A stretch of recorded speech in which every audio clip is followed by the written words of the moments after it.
ଜୟ ଜଗନ୍ନାଥ। କୁମ୍ଭ ରାଶିଙ୍କର ଜାତକ ବୃନ୍ଦ ଯାହାଙ୍କର ଲଗ୍ନ କୁମ୍ଭ କିମ୍ବା ରାଶି କୁମ୍ଭ, କୁମ୍ଭ ରାଶି ବୃହସ୍ପତି ଚଳନ ଆପଣଙ୍କର ଗୋଚର ଅନୁସାରେ ଷଷ୍ଠ ଭାବରେ। କୁମ୍ଭ ରାଶି ନିଜ ଦାୟିତ୍ୱ ସମ୍ପନ୍ନ କରିବାରେ ନିଶ୍ଚିତ ସଫଳ ହୁଅନ୍ତି। କୁମ୍ଭ ରାଶି ବହୁତ ଜ୍ଞାନୀ ଲୋକ। ରାଶି ଚକ୍ରର ଯେଉଁ 11ତମ ରାଶି ଅର୍ଥାତ୍ ସବୁ ପ୍ରକାର ଗୁଣ କୁମ୍ଭ ରାଶିର ଲୋକଙ୍କ ପାଖରେ ଥାନ୍ତି। କିନ୍ତୁ ବିଗତ କିଛି ଦିନ ହେଲା, କିଛି ଦିନ ନୁହଁ ବହୁତ ଦିନ ହେଲା କୁମ୍ଭ ରାଶି ଲୋକମାନେ ଏତେ କଷ୍ଟ, ଯନ୍ତ୍ରଣା, ଆର୍ଥିକ ପରିସ୍ଥିତି, ପାରିବାରିକ ସମସ୍ୟା, ପ୍ରେମ ସମସ୍ୟା, ଏ ଯେଉଁ ଶନି 7.5ର ଫେଜ୍, ତାପରେ ଗୋଚର, ତାପରେ ଆପଣଙ୍କ ଜନ୍ମଜାତକର ପତ୍ରିକାର ପ୍ରୋବ୍ଲେମ୍ ସବୁଗୁଡ଼ାକ ଦେଖିଲାକୁ ମୁଁ କୁମ୍ଭ ରାଶି ଲୋକଙ୍କ ସାଥିରେ ପ୍ରାୟତଃ ପ୍ରତ୍ୟେକ ଦିନ କଥା ହେଉଛି।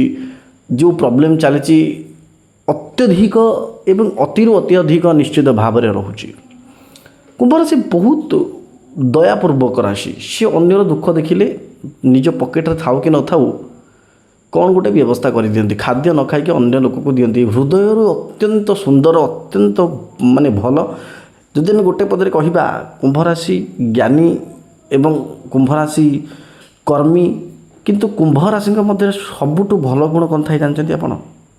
ଆଧ୍ୟାତ୍ମିକତା ଏବଂ ସତ୍ ମାର୍ଗରେ ଚାଲନ୍ତି ଏବଂ ସେମାନେ ଅନ୍ୟର ସାହାଯ୍ୟ କରନ୍ତି। କିନ୍ତୁ କୁମ୍ଭ ରାଶିର ଫଳାଫଳ ବିଷୟରେ ଜାଣିବା, ଏଇ ଯେଉଁ ବୃହସ୍ପତି ଗୋଚର ଆପଣଙ୍କର ଷଷ୍ଠ ଭାବକୁ ହେଉଛି ସ୍ୱାସ୍ଥ୍ୟ, ରୋଗ, ଋଣ, ଶତ୍ରୁ, ଏହି ଭାବକୁ। ଆପଣଙ୍କର ସ୍ୱାସ୍ଥ୍ୟରେ ଯଦି ପେଟ ପ୍ରୋବ୍ଲେମ୍ ଥିଲା ସେଠି ଟିକେ ବଢ଼ିପାରେ ଆପଣ ଦେଖିବେ। ତ ମୋଟାମୋଟି ଭାବରେ କହିବା, ରୋଗ, ଋଣ, ଶତ୍ରୁ, ଚାକିରି ଭାବକୁ ଆପଣଙ୍କର ବୃହସ୍ପତି ଗୋଚର କଲେ ଏବଂ ବୃହସ୍ପତି ଶୁଭରେ ଅଛନ୍ତି।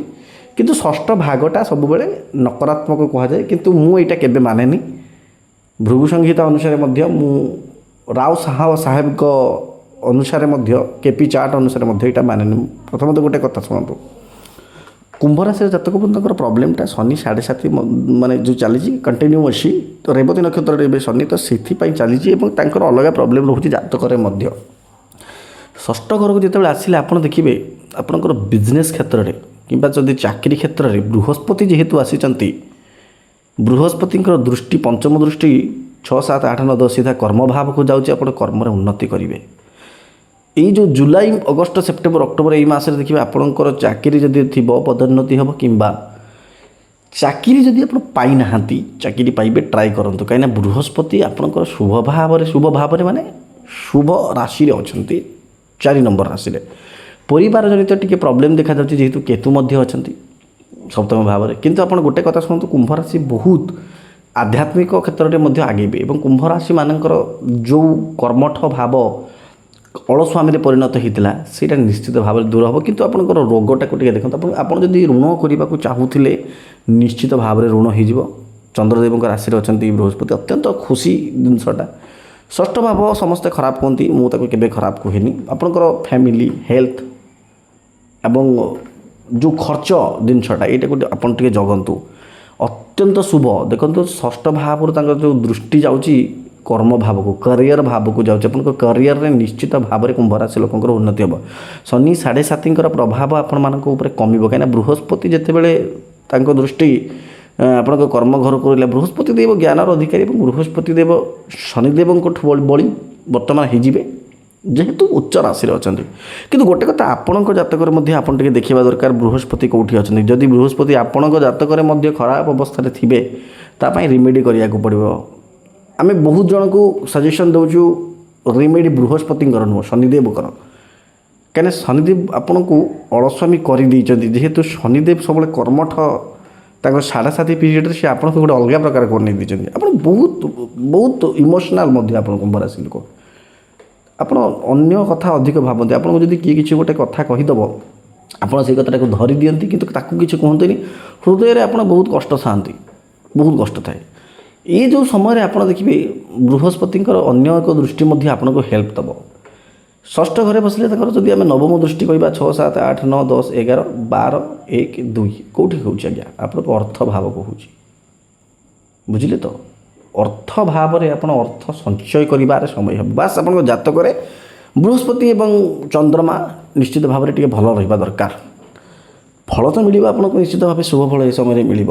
ଏଥିରେ ଆଦୌ ଆମେ ଡାଉଟ୍ କି କିଛି ଭାବିବା କଥା ନୁହଁ ବିକଜ ବୃହସ୍ପତି ଏମିତି ଏକ ରାଶିରେ ଅବସ୍ଥିତ ଚନ୍ଦ୍ରଦେବଙ୍କ ରାଶିରେ ଅବସ୍ଥିତ ସେଠି ତାଙ୍କୁ ସୁଫଳ ମିଳିବ କିନ୍ତୁ ଗୋଟେ କଥା ଆପଣଙ୍କ ଜାତକରେ ସଠିକ୍ ରହିଲେ ଆପଣ କ'ଣ 100% ତା'ର ଯେଉଁ ବେନିଫିଟ୍ଟା ପାଇବେ। ଅର୍ଥ ସଞ୍ଚୟ ଅର୍ଥରେ ଯଦି ଇନଭେଷ୍ଟ କରିଥିବେ ଆପଣ କୌଣସି ମାତ୍ରାରେ ଅର୍ଥ ସେଇଟା ଦ୍ୱିଗୁଣିତ ହେବ। ଏ ସମୟରେ ଆପଣଙ୍କର ଆଉ ଗୋଟେ ମଧ୍ୟ ଯୋଗ ରହୁଛି ନୂଆ ଚାକିରି କିମ୍ବା ଚାକିରିର ପରିବର୍ତ୍ତନ ଯୋଗ ରହୁଛି। ଆପଣଙ୍କ ମନ ଯେଉଁ ହୃଦୟର ଯେଉଁ ଦୁଃଖଟା ଆପଣ କାହାକୁ ପ୍ରକାଶ କରିପାରୁନାହାନ୍ତି ଆପଣ କାହାକୁ ପ୍ରକାଶ ବି କରନ୍ତୁନି କାହିଁକିନା କୁମ୍ଭ ରାଶିରେ ଏ ସମୟରେ ଆପଣଙ୍କର ଶତ୍ରୁ ମଧ୍ୟ ବଢ଼ିବ। କୋର୍ଟ କଚେରୀରେ ମଧ୍ୟ ଯୋଗ ଅଛି। 8 ନମ୍ବରରେ ଆପଣ ଯେମିତି ବୃହସ୍ପତି ଆପଣଙ୍କର ନଥାନ୍ତୁ ଆପଣ ଦେଖିବେ ଆପଣ ଗୁରୁଜନ ବୃଦ୍ଧ ବ୍ୟକ୍ତିକୁ ଆପଣ ନିଶ୍ଚିତ ଭାବେ ସାହାଯ୍ୟ କରିବେ ଏଇ ସମୟରେ।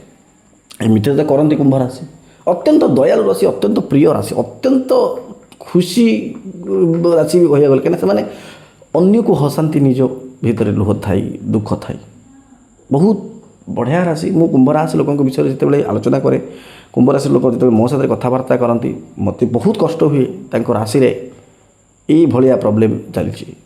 ପ୍ରାୟତଃ ମ୍ୟାକ୍ସିମମ୍ ଲୋକଙ୍କର ଯାହାଙ୍କର କୁଣ୍ଡଳୀ ଅତ୍ୟନ୍ତ ଉଚ୍ଚ ସେମାନେ ଠିକ୍ ଅଛନ୍ତି କିନ୍ତୁ ତାକୁ ଆମେ ଠିକ୍ କରୁ ରିମେଡ଼ି କହିକି ଆମେ ଠିକ୍ କରୁ। ଅର୍ଥ କ୍ଷେତ୍ରରେ ସଞ୍ଚୟ କର୍ମକ୍ଷେତ୍ରରେ ବହୁତ ଉନ୍ନତି ପଦୋନ୍ନତି ଆପଣଙ୍କର ଆର୍ଥିକ ଯେଉଁ ମାନ୍ଦା ପରିସ୍ଥିତି ଥିଲା ସେଇଟା ନିଶ୍ଚିତ ଭାବରେ ଏହି ସମୟରେ ଉନ୍ନତି ହେବ। ନୂଆ ଚାକିରି ନୂଆ ବେପାର ଆପଣ ନିଶ୍ଚିତ ଭାବେ କରିବେ ଏଇଟା ଦେଖାଯାଉଛି। କୌଣସି ଏକ ଗୁପ୍ତ ଶତ୍ରୁ ଆପଣଙ୍କୁ ଆପଣଙ୍କ ପଛରେ କିଛି କହିପାରେ କିମ୍ବା ଆପଣଙ୍କୁ ପ୍ରୋବ୍ଲେମ୍ରେ ପକାଇପାରେ ସେଇଟା ଟିକେ ଆପଣ ଜଗନ୍ତୁ। ଆପଣଙ୍କର ଆଉ ଗୋଟେ ଜିନିଷ ହେଉଛି ଆପଣଙ୍କର ଯଦି ପେଟ ପ୍ରୋବ୍ଲେମ୍ ଥିଲା ସେଇଟା ବି ବଢ଼ିପାରେ। ସ୍ୱାସ୍ଥ୍ୟଜନିତ ଟିକେ ଆପଣ ନିଶ୍ଚିତ ଭାବରେ ସତର୍କ ରୁହନ୍ତୁ ଯେହେତୁ ବୃହସ୍ପତି ପେଟ ଲିଭର କିଡ଼ନୀ ହାର୍ଟ ଅଲସୁ ଏସବୁ ଜିନିଷର କାରକ। ଦେଖନ୍ତୁ ଆପଣ ଆପଣଙ୍କର ଜାତକ ଦେଖିବା ପାଇଁ ଯଦି ଆମକୁ ଚାହୁଁଛନ୍ତି ଦେଖନ୍ତୁ କଲ୍ ବହୁତ ଜଣ କରୁଛନ୍ତି ଆପଣ ଡାଇରେକ୍ଟଲି କଲ୍ କରିପାରିବେ କିମ୍ବା ମେସେଜ୍ କରନ୍ତୁ ହ୍ୱାଟ୍ସଅପ୍ ଆପଣ କରନ୍ତୁ ସେ ହ୍ୱାଟ୍ସଅପ୍ରେ ଆପଣଙ୍କର ଡେଟ୍ ଅଫ୍ ବାର୍ଥ ଟାଇମ୍ ଦିଅନ୍ତୁ ଏବଂ ଆପଏଣ୍ଟମେଣ୍ଟ ବୁକ୍ କରନ୍ତୁ।